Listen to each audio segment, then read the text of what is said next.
Emerson students in Miss Corsello's 8th period broadcasting class, and today we're with Mr. Schalke, and we're going to be interviewing him today. So the first question we have is, back when you were a student, what was your opinion on teachers and more specifically social studies? When I was in 7th and 8th grade in particular, I guess I didn't really think too much about teaching itself. Important to know this stuff and how it affects your daily lives. Sure. Yeah, I know it's a really important subject. And we know you have you had a previous job before you switched to teaching, so what was that, and what was your experience like? I actually worked at Harris Bank, which is now BMO. I was a vice president in the personal trust department. And basically what we did was deal with very wealthy people who left us instructions for when they passed on how their money would be distributed after they were gone. The department got downsized, so they didn't need as many people. They were putting certain things in central locations. And I was given the opportunity to either get another job in the bank or take a buyout and go somewhere else. So I chose the buyout, and I decided to go back to school, use the money from the buyout and go back to school for my master's degree, specifically in teaching, because it was something that I always kind of tossed around when I was younger, but I never really took it as seriously. I never had an opportunity, and I felt like this is my chance, so I took it. So have you noticed a change in students or teaching over the years from when you were a student and now when you're teaching students? I don't think I really noticed a change in students per se. I think that kids are kids throughout time, and there's not a lot of different behavioral changes. You see fads come and go, and the things that they're doing are different from time to time, but when it boils down to it, it's pretty much the same thing over and over. I've seen changes in teaching styles for sure. Just the advent of one-on-one computers and the use of one-on-one computers has changed things drastically. I understand the need to keep current and teach kids with computers. I use them a lot myself, but sometimes I think that you're missing out on a lot of the critical thinking skills that are involved in not having that power at your fingertips. Being able to go to a library and read a book and kind of make some connections yourself rather than letting AI do the work for you. So that's changed a lot. Yeah. Do you think, I personally think doing things on paper gets the children to absorb what they're writing or reading because they're focusing on stuff they can see in front of them instead of pixels or lights that are showing them different things. Mm-hmm. What do you think, Max? Yeah. Anyway, so did you have the questions? Yeah. What are you going to miss the most about teaching, and what will you miss the least? What I'm going to miss the most is just my daily interactions with all of the people here, the kids, the teachers, just everybody I come in contact with. You both know from having me in social studies, I like to joke around, and sarcasm creeps its way into my day sometimes. Yeah.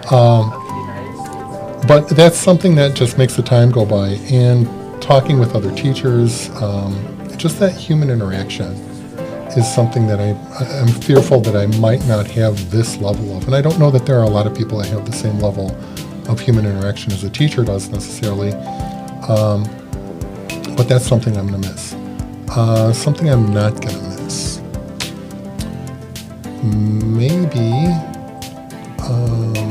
Maybe meetings. Yeah. I think there's a lot of meetings. Yeah, I know a lot of teachers are absent for meetings a lot.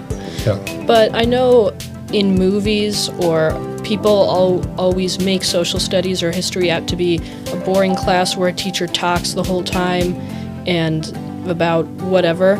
But I know that you, in your teaching methods, a lot of times we do lots of different things. Sometimes you talk to us and have students also raise their hands.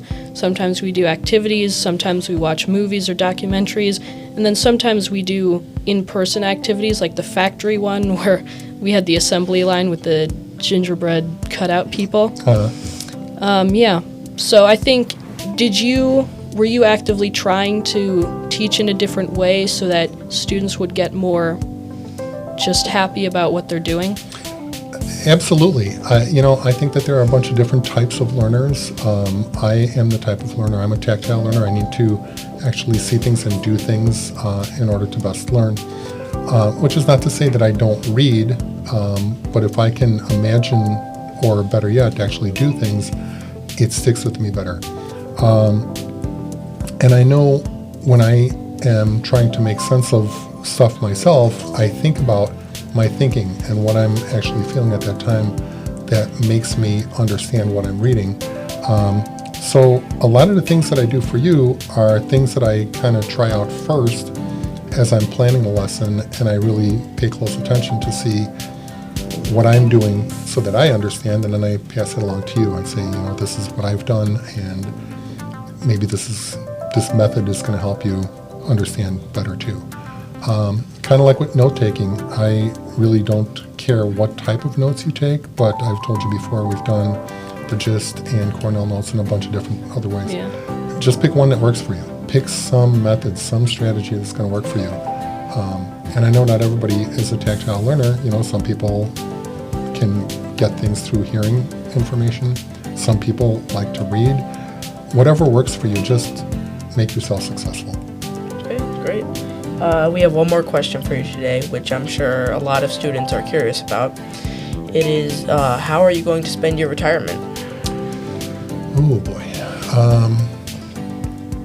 I don't know. I really don't know. I've been working for so long that I don't know. I don't really think about it. And, I do my daily meditations with you and everything.